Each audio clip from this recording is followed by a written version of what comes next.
look so cute today. You're all like a cute, you know, little businessman, and I'm in a t-shirt. I'm a little businessman. I like that.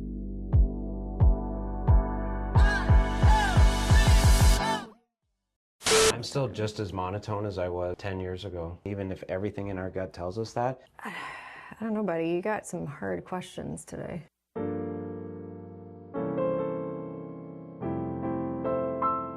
We initially did the house tours just to offer value to the clients and just do something a little bit different. We were out at a breakfast, and someone that was working there, serving, a really nice young person, came up to Emily and was just, "Oh my gosh, you're that real estate person." And I've seen all these I think we'd done maybe 3 videos for just house tours, and a light bulb went off, like maybe we were onto something. He talked to her like she was like a mini local celebrity. People talk about it now like it's common knowledge. We did not know that was 10 years ago. But it was very good for us, and it was a service to our clients because the exposure on our listings just boom, it just went everywhere, and everyone was seeing our houses. People that weren't even interested in real estate, we were targeting demographics and targeting age groups. The other thing too was when Emily would go on appointments, even though they hadn't met her, there was a familiarity there, because I think she's pretty authentic on like anything that she does. And so that made, you know, trying to develop rapport with a client and help somebody, it made it a lot easier. It wasn't awkward. It was like we already knew each other. So that was helpful. I didn't have to sell myself so much. As soon as I got there and sat down, there was usually this like, I've watched your videos, I see what you're doing, and I feel like I know you already. It built trust. So it did. It built trust, and it built kind of a safety net with people. You were struggling with getting a line out. Oh, I got hit in the face with a fluff. Well, a fluff hit you, and then you were having a hard time getting your lines out. And instead of like just trying to do a better job with your lines, you thought like shaking the phone up and down would somehow... Oh, you made the noise. Yes, I have that. Why were you shaking the phone up and down when you were... Because I was mad at the phone about something.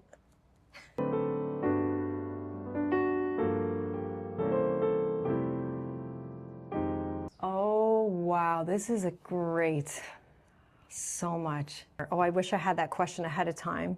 There's lots of cameras. There's lots of cameras and lots of equipment and lots of justifying that he needs more cameras.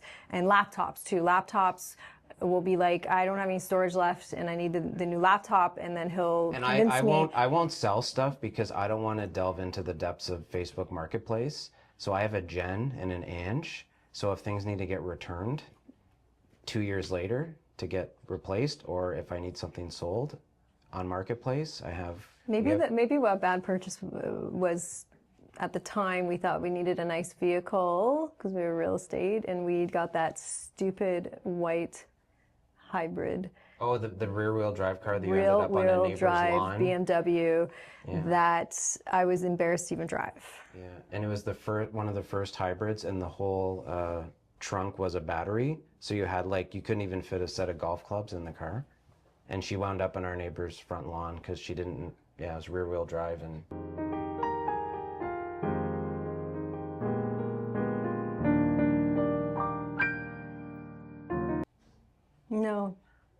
No, I don't think so, because one of the biggest reasons was we had to do it. I don't think there was another option. We have days and moments where it's probably not great, I would say. No, I don't think so. We do. I would say the big reason why it works well is we have similar temperaments. We're kind of people pleasers, and we're big on service. So I think that's sort of in our DNA. So that helps us get along. But then I would also say that our skill sets are very complementary, and there's not a lot of overlap. Like the stuff that I'm really good at, she probably doesn't want to do, and the stuff that she's really good at, I don't want to do. So we're able to defer to each other easily as well, because I don't feel like I need to know everything or be the one making all the decisions, and I don't think she does either. And then we're also give each other enough room to be ourselves and excel at the things that we're good at, and support each other in that way. Outset that if it was going to cause any issues with the family, we would just shut it down immediately. We wouldn't be where we are today if you hadn't come work with me. I wouldn't have been able to do all those things that got me to where I am today. You would have had success regardless of if I came in the picture, I think. You were destined for more than just what you were doing.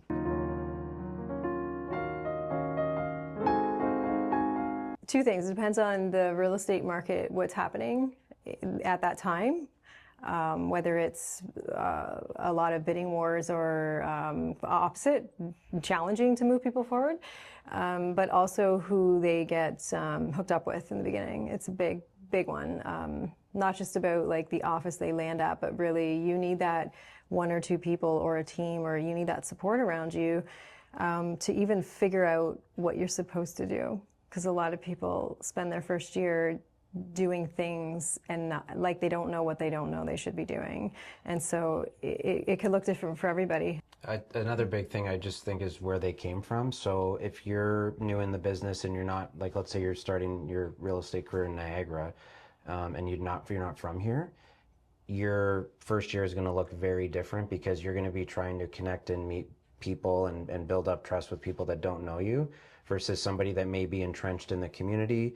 Maybe they had a profession where a lot of people knew them. And I think the big thing too is the people that you know coming into the business, do they like and trust you? Like, we've seen people do really well their first year, exceptionally well, because they have a good network of people and they have a respect and a trust with those people that's transferable over to this. I think ultimately it's, how do I figure out what I'm good at in order to meet people and have conversations? The first year should be the system. If you're going to build a business, you need an audience and you need clients and customers and people to market to. Like if you're opening up a business up the street, you don't just open your doors and hope people walk in. You need to market that. You need to get the word out. You need to contact people in the community and say, here's what I'm doing. You have to know your competition and what they're offering. I always say it's a simple business, but it isn't. It's messy. Success is messy.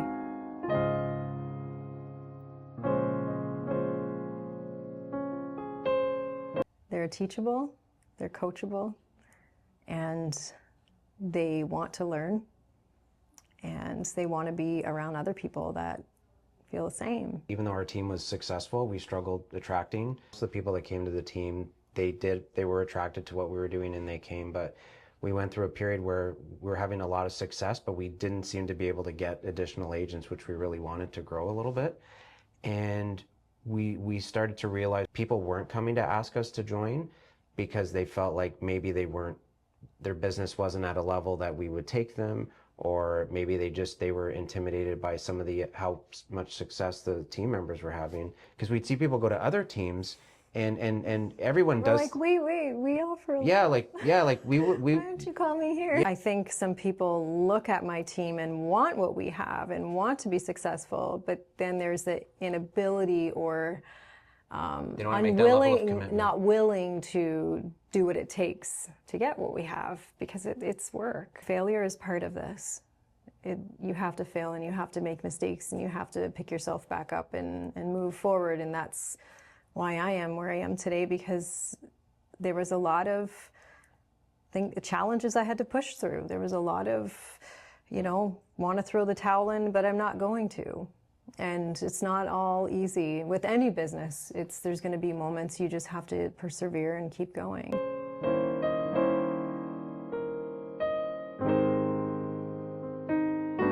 Fear. Yeah. I go deep. I go a little deeper with them, because there's some coaches that are just like, well, you just have to do it. Like, why aren't you doing it? You're not putting the work in.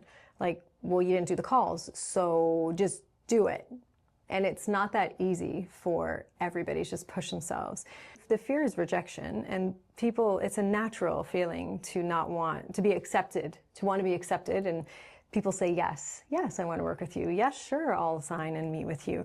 But it's hard. It's really hard getting the rejection, and it's not in our nature to just feel rejection as a good thing. It's not a good thing. It's telling us we're not good enough. Feel the fear but do it anyway. It's really the only way to get over that. Majority of realtors spend less than 10% of their working hours talking to clients and talking to prospective clients.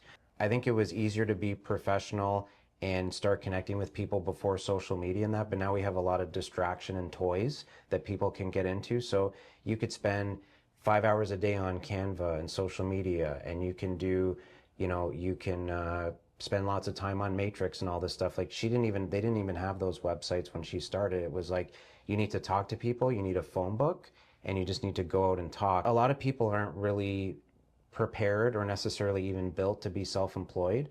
And so if you don't have somebody saying, show up at 9, do this, do that, and sort of manage your day for you, it's very easy to get sidetracked. But even if you are, the accountability is still important. We're accountable to our coach, we're accountable to our staff, we're accountable to our team members. So, and we pursue accountability, so we don't avoid it.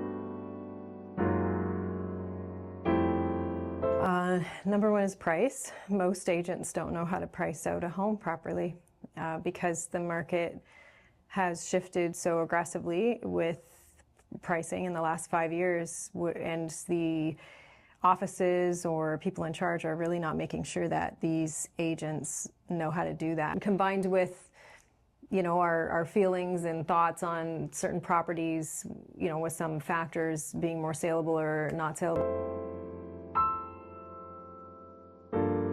It's more emotionally, I think, because the people make decisions based on emotion a lot, and they're emotionally attached to getting more money. If people saw and were explained that a house was worth this 3 years ago and today it's worth this, and they saw the information and I show them the information, they see it. They're like, okay, well, yeah, I guess it's that. But most realtors are not showing that because they don't even know, because they're not educated and they're not coached and trained. They don't know how to guide this client.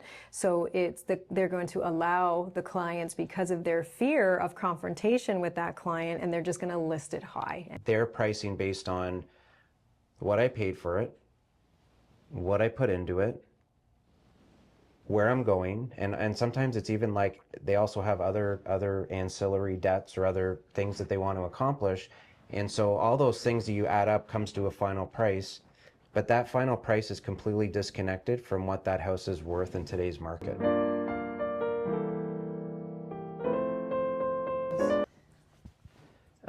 I actually, you know what? It's a myth. It's a myth that no, it's a myth and lore that I get a lot of cameras. I shoot with Sony cameras, and the type that I shoot with, they're very good in dark situations. So a lot of the times when we shoot in basements, it's very dark, and in order to make that look bright and really see at a high quality what it looks like, you need these special Sony cameras, and they only come out once every 5 years. And so I'm buying a camera once every 5 years. Sell it.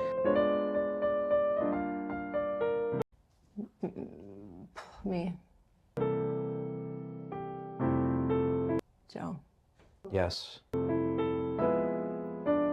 Joe. An argument between us? Yeah. If we argue, it's only about real estate.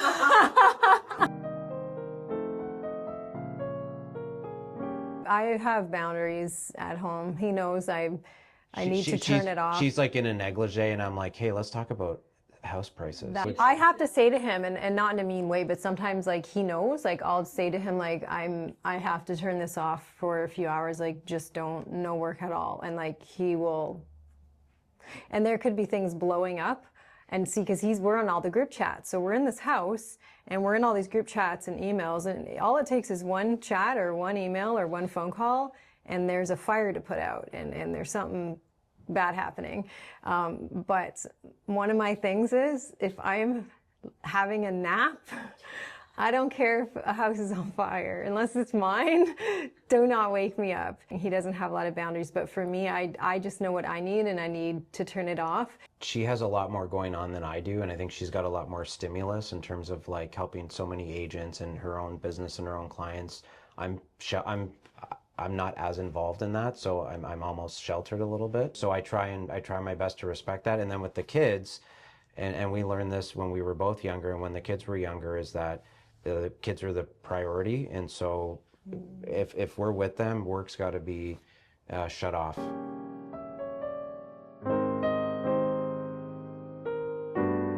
Okay, no, okay. The hardest part about you and I building a business together is making it profitable and make sense. I think we've always sort of had an idea of where we wanted to get to each time. And so right now, especially now, we have such a clear, focused vision and sort of a finish line in mind. So I think that part of it is very easy. I think the hardest part about what we do and what we want to build is that it's not just real estate. There's a lot more, a lot of it is about agent development and doing stuff that's, you know, long term and lasting for our whole community. And so it's more complicated. And then on top of that, to accomplish these things, it's like projects. So, and projects are hard to not only start, but to really continually do and get to the finish line when we have all the other real estate business stuff. But I think we get really close to our team members too. It's it's not a revolving door of people coming and going, and it's less of a corporate business atmosphere on our team, and relationships form and friendships form, which is great, but it can cause some challenges with you know, decisions and things like that when we have to actually Make business decisions. make business decisions, right? And because often the business decisions is not what everybody wants, but ultimately it comes down to we are running a business, and it does have to make sense for us.